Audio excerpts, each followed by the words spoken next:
निस्वार्थी भक्तीची परीक्षा. तुकाराम माळी आणि महादेवाची अद्भुत लीला. सह्याद्रीच्या उंचच उंच पर्वतरांगांच्या कुशीत एक छोटेसे सुंदर आणि शांत गाव वसले होते. त्या गावाचे नाव होते शिवपूर. गावाभोवती हिरवीगार झाडे, डोंगरातून वाहणारे छोटे छोटे झरे, सकाळच्या वेळी पक्ष्यांचा किलबिलाट आणि संध्याकाळी मंदिरातून ऐकू येणाऱ्या घंटानादामुळे शिवपूर गाव एखाद्या देवभूमीसारखे भासत असे. गावाच्या मध्यभागी एक प्राचीन महादेवाचे मंदिर होते. मंदिर फार मोठे नव्हते, पण गावातील प्रत्येक माणसाच्या मनात त्या मंदिराला विशेष स्थान होते. त्या मंदिरात काळ्या पाषाणाची एक सुंदर शिवपिंड होती. गावकरी तिला प्रेमाने शिवशंकर महाराज म्हणत. असे म्हणत की या शिवपिंडीसमोर मनापासून केलेली प्रार्थना कधीही व्यर्थ जात नाही. याच मंदिराच्या मागे एक सुंदर बाग होती आणि त्या बागेची सेवा करणारा एक साधा, गरीब पण अत्यंत भक्तिमान माणूस होता. त्याचे नाव होते तुकाराम. तुकारामचा संसार अत्यंत साधा होता. एका छोट्याशा मातीच्या झोपडीत तो राहत असे. घरात फारशी संपत्ती नव्हती. अंगावर साधे कपडे, पोटासाठी मोजके अन्न आणि डोक्यावर कौलांचे छोटेसे छप्पर, इतकीच त्याची संपत्ती. पण तुकारामकडे एक अशी संपत्ती होती जी गावातील श्रीमंत माणसांकडेही नव्हती. ती म्हणजे महादेवावरील अढळ श्रद्धा. तुकाराम रोज पहाटे कोंबडा आरवण्याआधी उठायचा. सर्वप्रथम तो नदीवर जायचा. थंड पाण्याने स्नान करून नदीकाठावर उभा राहायचा आणि हात जोडून म्हणायचा, हे महादेवा, आजच्या दिवसासाठी तुझे आभार. माझ्याकडे काही मागायचे नाही. फक्त माझ्या हातून आज कोणाचे वाईट होऊ देऊ नकोस आणि माझ्या हातून तुझी सेवा घडू दे. इतकीच त्याची प्रार्थना. स्नान झाल्यावर तो मंदिराच्या बागेत जायचा. कधी झाडांना पाणी घालायचा, कधी वाळलेली पाने काढायचा, कधी माती सैल करायचा, तर कधी नवीन रोपे लावायचा. बागेतील प्रत्येक फूल त्याच्यासाठी केवळ फूल नव्हते. ते महादेवाच्या चरणी अर्पण करण्यासाठी जन्माला आलेले एक छोटेसे वरदान होते.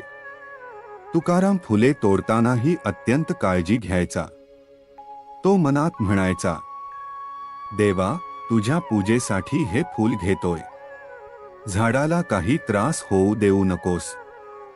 गावातील काही लोक त्याला पाहून हसायचे. अरे तुकारामा, एवढ्या गरिबीत राहतोस आणि दिवसभर या फुलांची सेवा करतोस. महादेव तुला काय देणार आहे? तुकाराम फक्त हसायचा. तो म्हणायचा, महादेवाने मला आधीच खूप काही दिलंय. लोक विचारायचे, काय दिलं? तुकाराम उत्तर द्यायचा, श्वास दिला, हातपाय दिले, काम करण्याची शक्ती दिली, अन्न दिलं आणि त्याचं नाव घेण्याची बुद्धी दिली.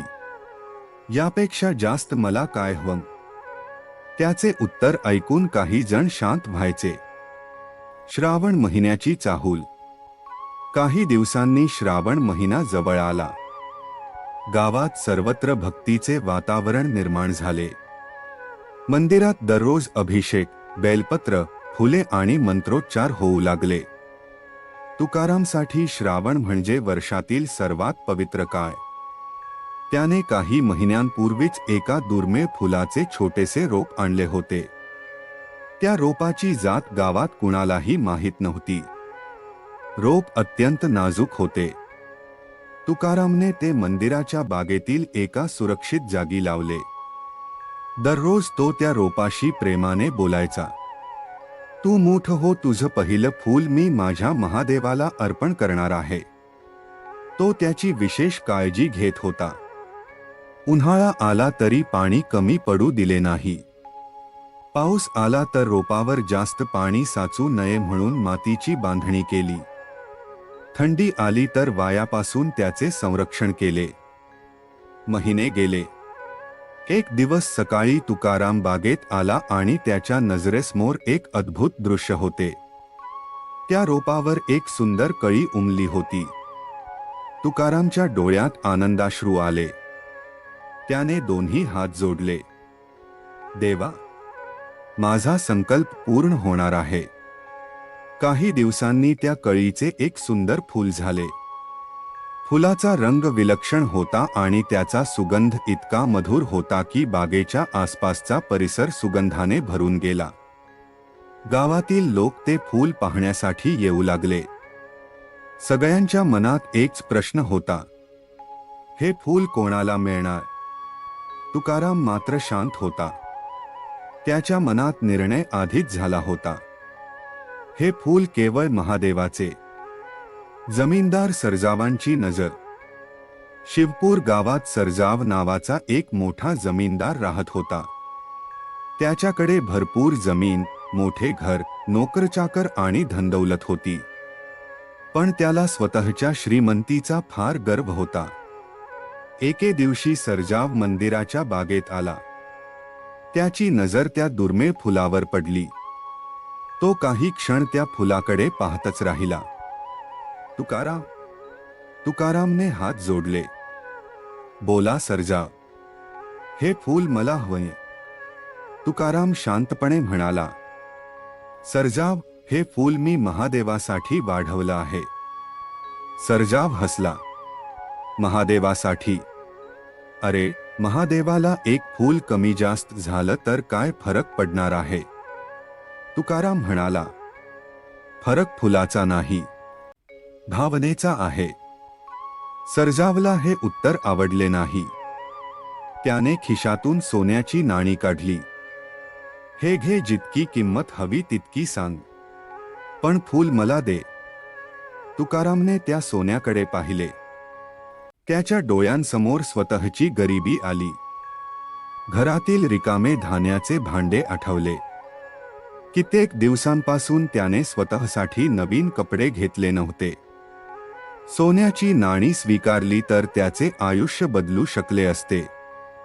पण पुढच्याच क्षणी त्याने डोळे मिटले. त्याच्या मनात महादेवाची शिवपिंड उभी राहिली. तो म्हणाला, सरजाव, हे फूल विकण्यासाठी नाही. सरजाव संतापला. तुकारामा, तू माझा अपमान करतोयस. नाही, मी फक्त माझा संकल्प जपतोय. तुला पश्चात्ताप होईल. तुकाराम शांत राहिला. जे महादेवाच्या चरणी अर्पण करायचे आहे ते मी कोणालाही देऊ शकत नाही. सरजाव रागाने निघून गेला. पण त्याच्या मनातील अहंकार शांत झाला नव्हता. वादळी रात्र. श्रावणातील एक रात्र. आकाश अचानक काळेकुट्ट झाले. वाऱ्याचा वेग वाढला. ढगांचा गडगडाट सुरू झाला.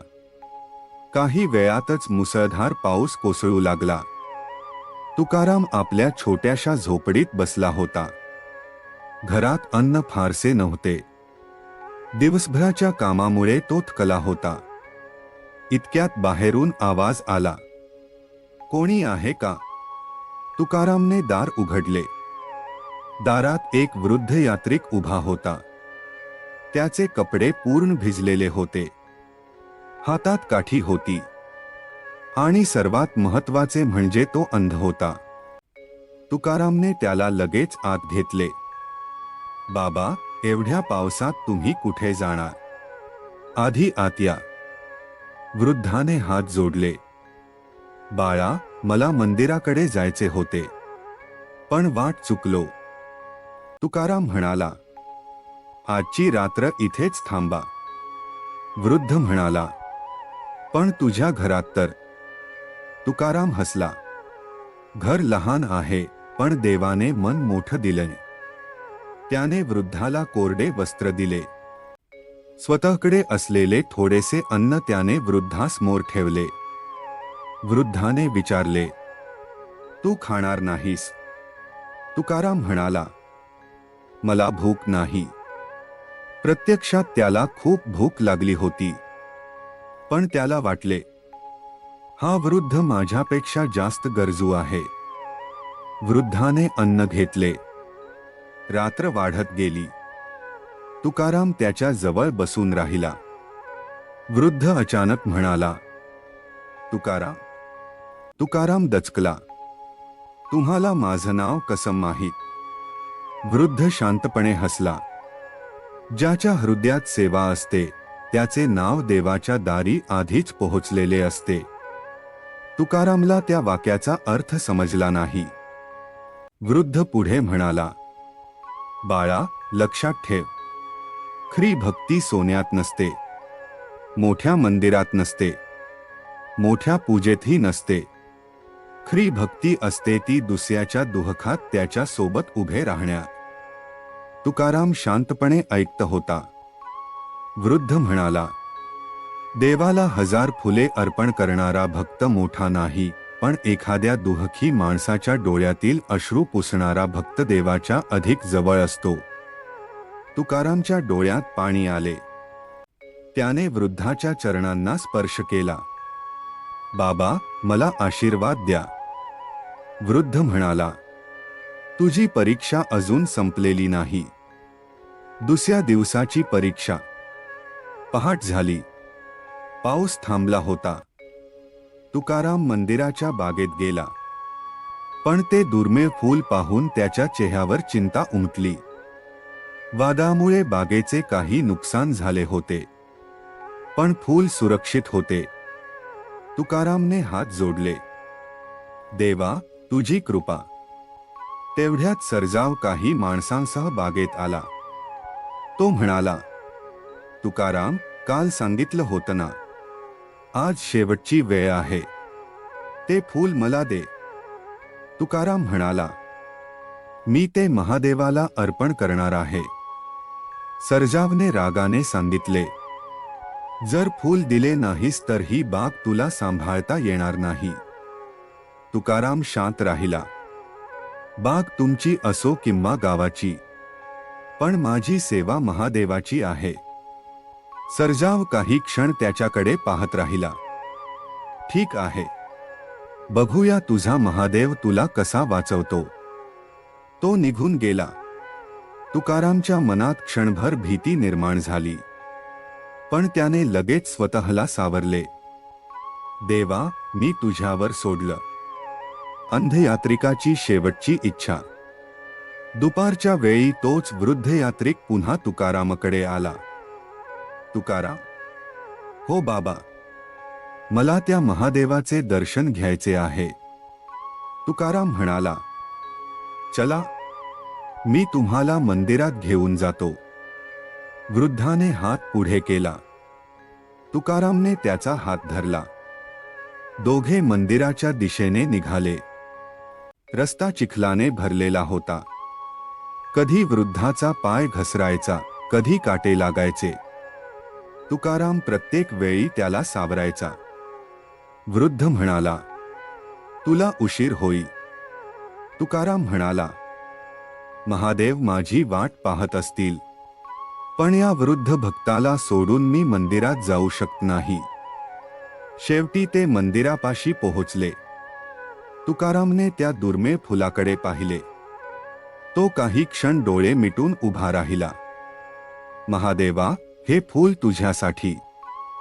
त्याने ते फूल अत्यंत भक्तिभावाने शिवपिंडीवर अर्पण केले. क्षणभर मंदिरात शांतता पसरली. आणि अचानक मंदिरातील घंटा आपोआप वाजू लागली. दिव्याचा प्रकाश अधिक तेजस्वी झाला. संपूर्ण मंदिर सुगंधाने भरून गेले. तुकारामने डोळे उघडले. त्याच्या समोरचा अंधवृद्ध आता तसाच दिसत नव्हता. त्याच्या चेहऱ्यावर विलक्षण तेज होते. हातातील काठी खाली पडली आणि त्या वृद्धाचे रूप हळूहळू बदलू लागले. तुकाराम स्तब्ध झाला. त्याच्या ओठांवरून फक्त एक शब्द बाहेर पडला, महादेवा.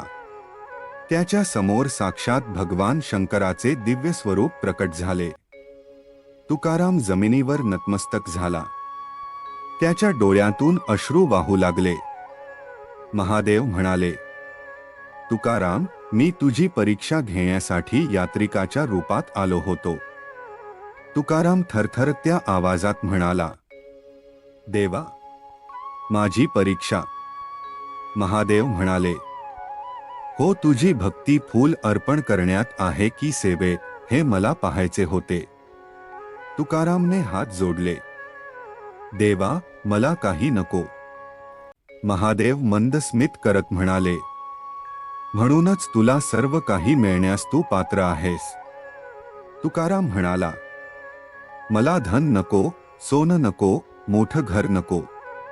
फक्त एवढंच वरदान द्या की माझ्या हातून नेहमी गरजूची सेवा घडो आणि माझी श्रद्धा कधी कमी होऊ नये. महादेव प्रसन्न झाले. तथास्तु.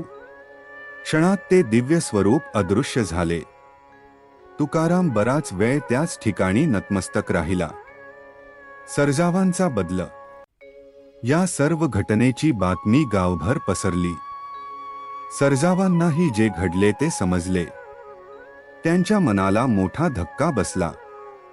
त्यांना जाणवले, माझ्याकडे संपत्ती आहे, पण तुकारामकडे जे आहे ते माझ्याकडे नाही. ते तुकारामकडे गेले. त्यांनी तुकाराम समोर हात जोडले. तुकारामा, मला क्षमा कर. तुकारामने त्यांना उठवले. सर्जाव, माझ्यावर राग ठेवू नका. आपणही महादेवाचीच लेकरं आहोत. सर्जावांच्या डोळ्यात अश्रू आले. त्या दिवसापासून त्यांच्या स्वभावात बदल झाला. त्यांनी गावातील गरिबांसाठी धान्य देणे सुरू केले. मंदिराची दुरुस्ती केली आणि तुकारांच्या बागेसाठी